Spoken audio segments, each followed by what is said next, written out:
ಬೆಂಗಳೂರು, ಶಿವಮೊಗ್ಗ, ಮೈಸೂರು, ಕಾರವಾರ, ದಾವಣಗೆರೆ ಏಕಕಾಲದಲ್ಲಿ ರಾಜ್ಯದಾದ್ಯಂತ ಹಲವೆಡೆ ಎನ್ಐಎ ಮತ್ತು ಇಡಿ ಅಧಿಕಾರಿಗಳು ದಾಳಿಯನ್ನು ಮಾಡಿದ್ದಾರೆ. ಬೆಂಗಳೂರಿನ ರಿಚ್ಮಂಡ್ ಸರ್ಕಲ್ ಬಳಿನೂ ಕೂಡ ರೇಡ್ ಅನ್ನ ಮಾಡಲಾಗಿದೆ. ತೋರಿಸ್ತಾ ಇದ್ವಿ, ಅಪ್ಡೇಟ್ ಅನ್ನ ಕೊಡ್ತಾ ಇದ್ವಿ ಕರ್ನಾಟಕದಲ್ಲಿ ಎಲ್ಲೆಲ್ಲಿ ರೇಡ್ ಆಗಿದೆ ಅನ್ನುವಂಥದ್ರ ಬಗ್ಗೆ. ಬೆಂಗಳೂರಿನ ಶಿವಾಜಿನಗರ ಫ್ರೇಜರ್ ಟೌನ್ ನಲ್ಲಿ ಶೋಧ ನಡೀತಾ ಇತ್ತು. ಪುಲಕೇಶಿ ನಗರದಲ್ಲೂ ಕೂಡ ಎನ್ಐಎ ಅಧಿಕಾರಿಗಳು ದಾಳಿಯನ್ನು ಮಾಡಿದ್ರು, ಅಲ್ಲೂ ಕೂಡ ಅಂತ್ಯವಾಗಿದೆ. ಬೆಂಗಳೂರಿನ ಬಾಗಲೂರಲ್ಲೂ ಕೂಡ ಎನ್ಐಎ ಅಧಿಕಾರಿಗಳು ರೇಡ್ ಅನ್ನ ಮಾಡಿ ಬೆಂಗಳೂರಿನಲ್ಲಿ ಸಾಕಷ್ಟು ಕಡೆ ರೇಡ್ ಆಗಿದೆ. ಪಿಎಫ್ಐ ಮುಖಂಡರ ಮನೆಗಳ ಮೇಲೆ ದಾಳಿಯನ್ನ ಮಾಡಲಾಗಿದೆ, ಕಚೇರಿಗಳ ಮೇಲೆ ದಾಳಿಯನ್ನ ಮಾಡಲಾಗಿದೆ. ಈಗ ಆಲ್ರೆಡಿ ಮೂವರನ್ನ ಬಂಧಿಸಿರುವಂತದ್ರ ಬಗ್ಗೆ ನಾವು ಈಗ ಆಲ್ರೆಡಿ ಮಾಹಿತಿಯನ್ನ ನೀಡ್ತಾ ಇದ್ವಿ ನಿಮ್ಗೆ. ಇವರನ್ನು ನೋಡಿ ಉತ್ತಮ ಕ್ವಾಲಿಟಿಯ ಗಾಣದ ಎಣ್ಣೆಯನ್ನ ಜನರಿಗೆ ಮಾರಾಟ ಮಾಡ್ತಾರೆ. ತಿಂಗಳಿಗೆ ಸುಮಾರು 5 ಲಕ್ಷ ಸಂಪಾದನೆ.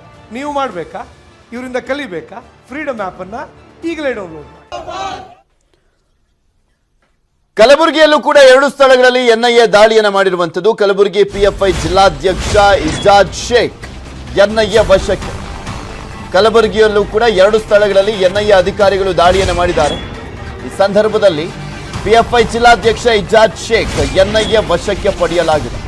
ಟಿಪ್ಪು ಸುಲ್ತಾನ್ ನಗರದಲ್ಲಿರುವಂತಹ ಇಜಾಜ್ ಶೇಖ್ ನಿವಾಸ, ಪಿಎಫ್ಐ ಖಜಾಂಚಿ ಮನೆ ಮತ್ತು ಕಚೇರಿ ಮೇಲೂ ಕೂಡ ದಾಳಿಯನ್ನ ಮಾಡಲಾಗಿದೆ. ಎನ್ಐಎ ದಾಳಿಯನ್ನ ಖಂಡಿಸಿ ಮುಸ್ಲಿಂ ಸಂಘಟನೆಗಳು ಪ್ರತಿಭಟನೆಯನ್ನ ಮಾಡಿದ್ದಾರೆ. ಬಿಜೆಪಿ ಸರ್ಕಾರ ಮತ್ತು ಎನ್ಐಎ ವಿರುದ್ಧ ಪ್ರತಿಭಟನೆಯನ್ನ ಮಾಡಲಾಗಿದೆ. ಕೇಂದ್ರ ಸರ್ಕಾರ ಮತ್ತೆ ಎನ್ಐಎ ವಿರುದ್ಧ ಪ್ರತಿಭಟನೆಯನ್ನ ಮಾಡಿ ಆಕ್ರೋಶವನ್ನ ವ್ಯಕ್ತಪಡಿಸಲಾಗಿದೆ. ಬೇಕು ಅಂತ ನಮ್ಮನ್ನು ಟಾರ್ಗೆಟ್ ಮಾಡ್ತಾ ಇದ್ದಾರೆ, ನಮ್ಮ ಸಂಘಟನೆಯನ್ನ ಟಾರ್ಗೆಟ್ ಮಾಡಲಾಗ್ತಾ ಇದೆ, ನಮ್ಮ ನಾಯಕರನ್ನ ಟಾರ್ಗೆಟ್ ಮಾಡ್ತಾ ಇದ್ದಾರೆ, ನಮ್ಮ ಸಂಘಟನೆಗಳನ್ನ ಬ್ಯಾನ್ ಮಾಡುವಂತ ದೃಷ್ಟಿಯಲ್ಲಿ ಈ ಒಂದು ದಾಳಿ ನಡೀತಾ ಇದೆ ಅಂತ ಅವರು ಆರೋಪವನ್ನು ಮಾಡ್ತಾ ಪ್ರತಿಭಟನೆಯನ್ನ ಮಾಡ್ತಾ ಇರೋದು.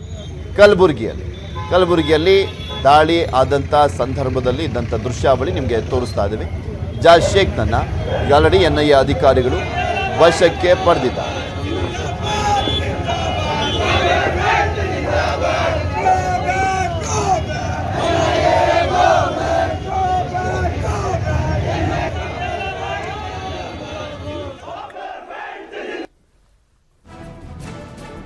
ಆ 13 ರಾಜ್ಯಗಳಲ್ಲಿ ಟೋಟಲ್ ಆಗಿ ದಾಳಿಯನ್ನ ಮಾಡಲಾಗಿರುವಂಥದ್ದು.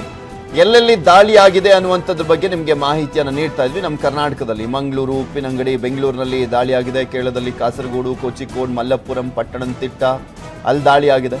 ತಮಿಳುನಾಡಿನಲ್ಲಿ ಚೆನ್ನೈನಲ್ಲಿ ದಾಳಿ ಆಗಿರುವಂಥದ್ದು. ಅಲ್ಲೂ ಕೂಡ ಚೆನ್ನೈನ ಅಂದರೆ ಈ ತಮಿಳುನಾಡು ರಾಜ್ಯದ 3-4 ಕಡೆ ದಾಳಿಯನ್ನು ಮಾಡಲಾಗಿದೆ. ಆಂಧ್ರದಲ್ಲಾಗಿದೆ, ತೆಲಂಗಾಣದಲ್ಲಾಗಿದೆ, ಪುದುಚೇರಿಯಲ್ಲಾಗಿದೆ,